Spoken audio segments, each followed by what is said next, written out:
as we see the consequence of sending these young men and women into these war zones. You see, he said that Iraq didn't have weapons of mass destruction. He was wrong about that. It was the only thing he was wrong about. They did. They weren't nuclear weapons. Everybody wanted to call the nuclear weapons the weapons of mass destruction. He didn't have them. He wanted them. He didn't have them. But he did have those weapons of mass destruction that Bush daddy sold to him. Illegally, by the way. And that was sold by George Bush when he was CIA director and when he owned part of the companies in Boca Raton, Florida. Him and Jim Baker owned this majority interest in these companies that make sarin gas and mustard gas and the weapons of mass destruction, because it all depends on what your dictionary definition is of weapons of mass destruction. I say those are weapons of mass destruction, and they were sold to Saddam Hussein against the world illegally. Excuse me. So Saddam Hussein, we knew he had them, but that wasn't the reason we went in. You just heard the reason we went into Iraq. And that is the reason we had Egypt overthrown, the Arab Spring, and then the replacement of the Muslim Brotherhood. It was the petrodollar. Now, the thing you need to understand about what's happening in Syria right now, if the Russian Caspian Sea Basin, those are breakaway republics. You remember that terminology, the breakaway republics Afghanistan was? And Turkmenistan, there's several other stands where Russia actually drilled those 40,000-foot wells. Now that Aba oil didn't have any success of going down through Afghanistan. That's what that whole war was about, folks.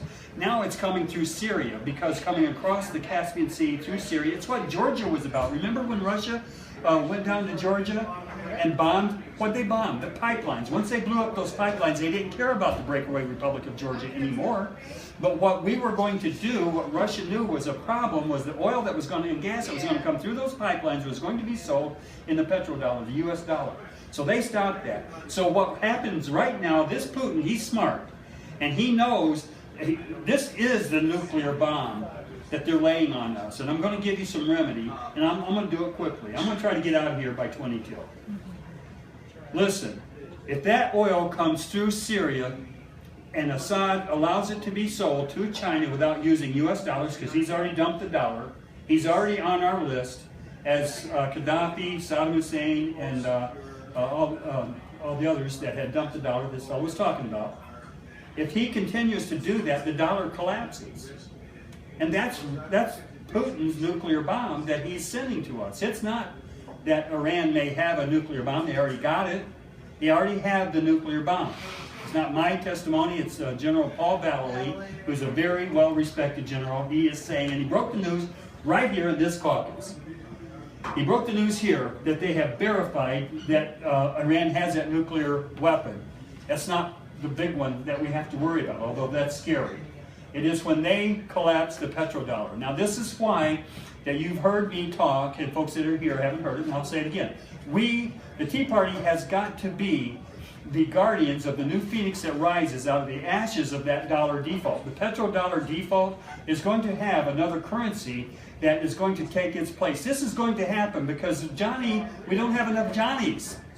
We don't have enough Johnnies, and forgive me to be sexist, I don't have a proper lady's name, but I'm telling you, there's a lot of women over there serving, Johnnettes, and we're doing the same thing to them as we're doing to the Johnnies. They're coming home different too. They're coming home without legs, and we're sending them in silence, folks, and I'm tired of authorizing in silence the thing that we've been doing over there for the years that we've been doing it. It is about the petrodollar. It is about Boehner, O'Connell, and all of these traitors who call themselves Republicans that we, as a Tea Party, have to call them out on.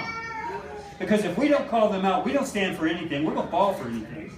And I'm telling you right now, if that happens, if the petrodollar collapses, we better figure out how to do this thing that I've been talking about, which is the 10 circles of 10. And the 10 circles of 10 is very simple. It will happen. It'll be something like the Depression. This fellow said if the petrodollar collapses, it'll be the worst depression that America's ever seen.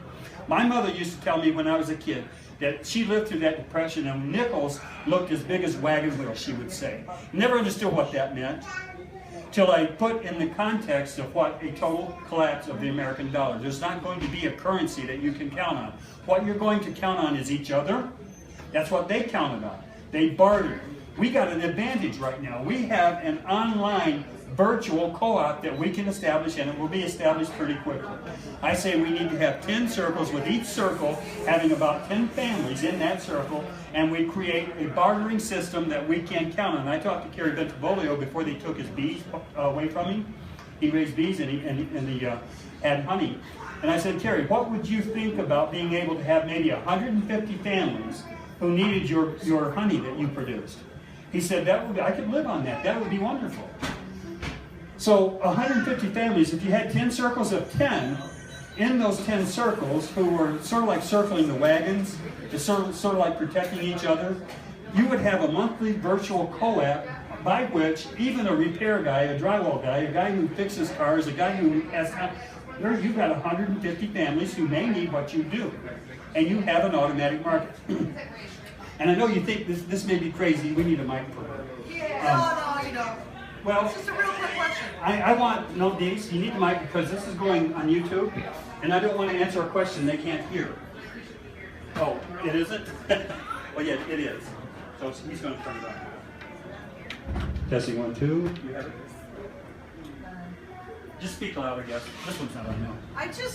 You said something about they took Carrie's bees away. Who did and why? I'm going to tell you. It's back on now. It's back on. Denise asked, why did they take Kerry Bentivolio's bees away from them? Kerry Bentivolio